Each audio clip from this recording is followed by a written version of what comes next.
सफाई ना रमज़ान से कुछ दिन पहले ही करनी चाहिए, क्योंकि कंबाइन किचन जब यूज़ हो रहा होता है तो वो सारे यूज़ कर रहे होते हैं, तो वो बहुत जल्दी गंदा हो जाता है। मैं आपको बताती चलूँ कि स्लैब तो इतनी जल्दी गंदा होता है, हत्ता कि स्लैब के ऊपर कपड़ा भी लगता रहता है। लेकिन जो सफाई होती है ना कि डीप क्लीनिंग होती है, तो उसमें आपको पता चलता है कि कितना गंद है स्लैब के ऊपर। तो ये था कि कैबिनेट्स में ना जब कैबिनेट्स में से मैं ये सारे जार निकाले तो फिर मैंने दोबारा से जार रखे और इतनी खुली जगह बन गई, हत्ता कि और भी सामान आ सकता था इस पे। तो पहले तो इतना फुल हुआ था ये कैबिनेट, ऐसे लग रहा था कि सामान और आना ही नहीं है।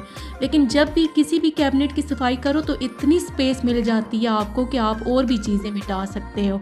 तो अब ये मैंने कैबिनेट साफ़ कर दिया, स्लैब के ऊपर से बस मैंने अभी साबूदाना रिमूव करना है सारा। तो ये था कि मैंने चूल्हे पे तो पानी चढ़ा दिया था, मैंने कहा अच्छे से गर्म हो जाए और उसमें मैं सर्फ डालूंगी, लेमन मैक्स डालूंगी और उससे ना मैंने स्लैब को साफ़ करना है। तो बस ये है कि सबसे पहले तो मैं चूल्हा साफ़ करूँगी, क्योंकि चूल्हे पे जो ग्रीस वगैरह होती है ना तो वो बहुत ज़रूरी होती है कि इसको ना मैं पहले पानी डाल के सर्फ वाला लेमन मैक्स वाला इसको लगा के रख दूँगी। और इसको ना सबसे एंड पे, यानी कि जब मैंने इसको टाइल्स पीछे वाली जो चूल्हे से बैक साइड पे जो टाइल्स लगी हुई हैं ये भी बहुत गंदी हुई होती हैं, तो इनको भी मैंने साफ़ करना है, स्लैब को भी साफ़ करना है। तो पहले मैंने कहा चलो गर्म पानी में ना पहले मैं गर्म पानी चूल्हे के ऊपर डालूँ, जो ग्रीस वगैरह है वो सारी ख़त्म हो जाए चूल्हे की।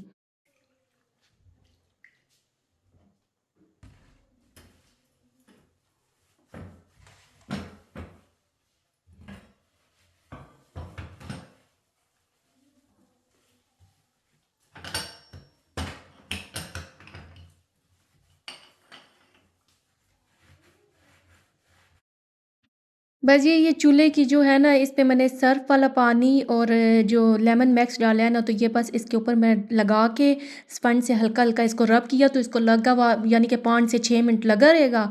जितनी देर में सारे कैबिनेट्स वगैरह मैं उस पे ये सर्फ़ वाला पानी लगा दूँ। और एक ये है जहाँ पे ये कॉर्नर्स होते हैं या टाइल्स लगी हुई होती हैं जहाँ पे कोटिंग हुई हुई होती है, तो वहाँ पे ना मीन के रस्ट सी या वो जम जाती है ग्रीस सी। तो उसको ना उतारने का एक बेस्ट सलूशन यही है कि आपने तीत ब्रश लेना है, तीत ब्रश से ना आपने उसमें से रब करना है ताकि अच्छे से ना उसमें से निकल जाए गंद वगैरह। मीन के वही होता है कि मिट्टी होती है, मिट्टी की वजह से टाइल्स, वाइट टाइल्स भी हों और वाइट टाइल्स के मिड में ये जो कोटिंग हुई हुई होती है ये अच्छी नहीं लगती, गंदी हुई हुई।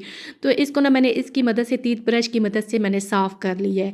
तो आप बस स्लैब पे सारा मैं सर्फ वाला पानी और ये लेमन मैक्स वाला पानी सारा लगा दूंगी। गर्म पानी है, गर्म पानी से स्लैब बड़ा अच्छा साफ़ होता है, तो ग्रीस वगैरह या जितनी भी चिकनाई वगैरह है तो वो सारी उतर जाती है। और ये भी है कि जो जो मेरी वीडियो को वॉच कर रहा है, कहाँ कहाँ से वॉच कर रहा है, काइंडली आप सब ने मुझे बताना है कहाँ कहाँ से आप सब देख रहे हो। और ये है कि जो न्यू व्यूवर्स कनेक्ट हुए हैं सबको वेलकम वेलकम वेलकम, और जो ओल्ड हैं जी वो भी उनका बेहद शुक्रिया जो देखते हैं मेरी वीडियो को। और काइंडली मेरे चैनल को सब्सक्राइब करें, जो न्यू हैं लाइक किया करें, शेयर किया करें और एक अच्छा सा कमेंट्स तो लाजमी किया करें। देखें मुझे शौक़ होता है ना कि कमेंट्स आएँ और उनके रिप्लाई मैं दूँ अच्छे अच्छे से।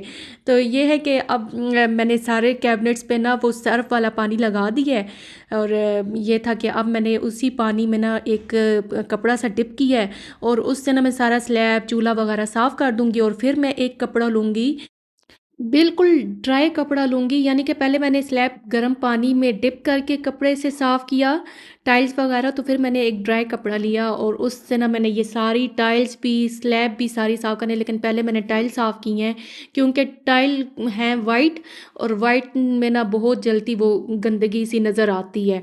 तो टाइल्स हमेशा पहले साफ़ करनी है और उसके बाद स्लैब और चूल्हा साफ़ करना है। तो फिर मैंने स्लैब और चूल्हा साफ़ किया। और ये था कि जब किचन की सफाई हो रही हो ना तो मुझे खुशी होती है कि मैं किचन की सफाई कर रही हूँ, और जब हो चुकी हो ना तब भी इंतहा की खुशी होती है। लेकिन जब किचन गंदा फिर से हो जाता है ना तो फिर मुझे ना बहुत सैड सैड सा फील होता है, फिर मैं कहती हूँ अगला फिर करनी पड़ेगी। लेकिन ये होता है कि चलता ही रहता है, किचन की सफाई चलती रहती है। यानी कि जब भी हम लोग कुकिंग करते हैं तो हम स्लैब हो गया, चूल्हा हो गया, लाजमी साफ़ करते हैं। और इस चूल्हे को माशाल्लाह माशाल्लाह आप यकीन करो कि अरसा होने वाला है, तकरीबन 10 to 12 ईयर्स ओल्ड होने ही वाले हैं, ये चूल्हा ओल्ड है। Old is gold. मटेरियल अच्छा था जो इतना अरसा चल गया और अभी भी माशाल्लाह चल ही रहा है। तो बस अभी ये था कि मैंने पहले स्लैब साफ़ किया, फिर कैबिनेट्स की बारी थी। कैबिनेट्स में भी मैंने पहले वो स्पंज की मदद से मैंने सारा सर्फ़ वाला पानी लगाया और फिर इस कपड़े से ना पहले मैंने गीले कपड़े से साफ़ किया और फिर मैंने ये ड्राई कपड़ा लगा रही हूँ उन कैबिनेट्स पे। और मैं समझती हूँ कि एक हाउसवाइफ़ ना रमज़ान से पहले क्लीनिंग क्यों करती है, वो अपनी भी सेल्फ़ सैटिस्फैक्शन उसकी होती है और एक ये होता है कि रमज़ान से पहले ये सारा कुछ साफ़ हो जाता है ना, तो वहाँ सुकून और बरकत दोनों ही आती हैं अल्लाह ताला के हुक्म से। तो ये है कि मैं भी इसी तरह ही, मेरी भी रूटीन जैसे कि और हाउसवाइफ़ की रूटीन होती है कि बस घर में सफाइयाँ शफाइयाँ चल ही रही होती हैं, तो मैं भी अपने किचन को साफ़ किया। और ये होता है कि हमेशा हमेशा हमेशा साफ़ रहे, लेकिन ऐसा पॉसिबल नहीं होता। औरत को विद इन 1 मंथ करना ही पड़ता है ये, लेकिन ये सुकून होता है कि चलो जी रमज़ान के आधे रोज़े अच्छे से गुज़र जाएँगे, उसके बाद ना फिर दोबारा से एक एनर्जी आ जाती है सफाई की जब किचन गंदा नज़र आता है। तो ये होता है कि बस औरत की एक सेल्फ़ सैटिस्फैक्शन होती है, वो सफाई से वो अपने आप को बहुत पुरसुकून महसूस करती है। ऐसे ही है ना, हाउसवाइफ़ ने सब ने बताना है, ऐसे ही है ना भई।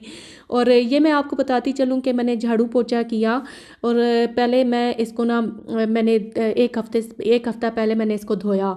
लेकिन ये जो कारपेट नीचे बिछा हुआ है ना, तो इस पे ना सिलिकॉन लगी हुई है। सिलिकॉन वो उतर गई है, तो वो धोने की वजह से ना वो कारपेट के नीचे पानी चला गया है। तो इसलिए मैंने अब सोचा कि 1 हफ़्ता पहले मैंने धोया, तो अब मैं झाड़ू पोछा ही लगा देती हूँ, क्योंकि वो पानी नीचे जाने की वजह से ना कारपेट के नीचे तो वो ना ब्लैक ब्लैक से निशान पड़ गए हैं उस पे।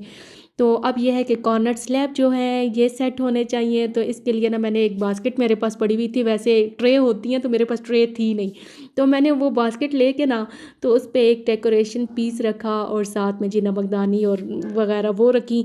अच्छा, मेरे पास ना डेकोरेटेड आइटम्स बहुत कम है, तो इंशाल्लाह वो मैं मंगवाऊँगी।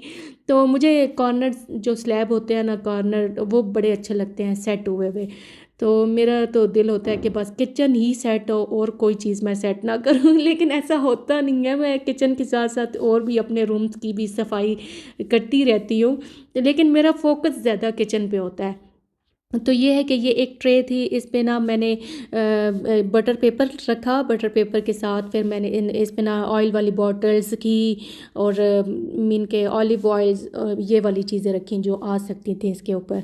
तो जो कॉर्नर है ना, 3 कॉर्नर हैं इस बड़े वाले किचन के, तो मैं कहती हूँ कि कॉर्नर अच्छे से सेट होने चाहिए। अब मैं और भी चीज़ें रख सकती थी कॉर्नर पे, पता है कंबाइंड यूज़ होते हैं और कंबाइंड में ना इंसान, अब मैं तो चलो रख दूँ चीज़ें, लेकिन अगला बंदा ना अनकंफर्टेबल फील करता है अगर स्लैब बहुत भरा भरा सा हो, क्योंकि कंबाइंड किचन में बहुत ज़्यादा चीज़ें होती हैं बनाने वाली, तो इस तरह ना वो कॉर्नर स्लैब पे बहुत ज़्यादा चीज़ें रखने की वजह से बहुत ओवर ओवर सा लगता है। तो इसलिए मैंने थोड़ी बहुत कॉर्नर पे जो चीज़ें यूज़ करने वाली हैं वही रखी हैं। और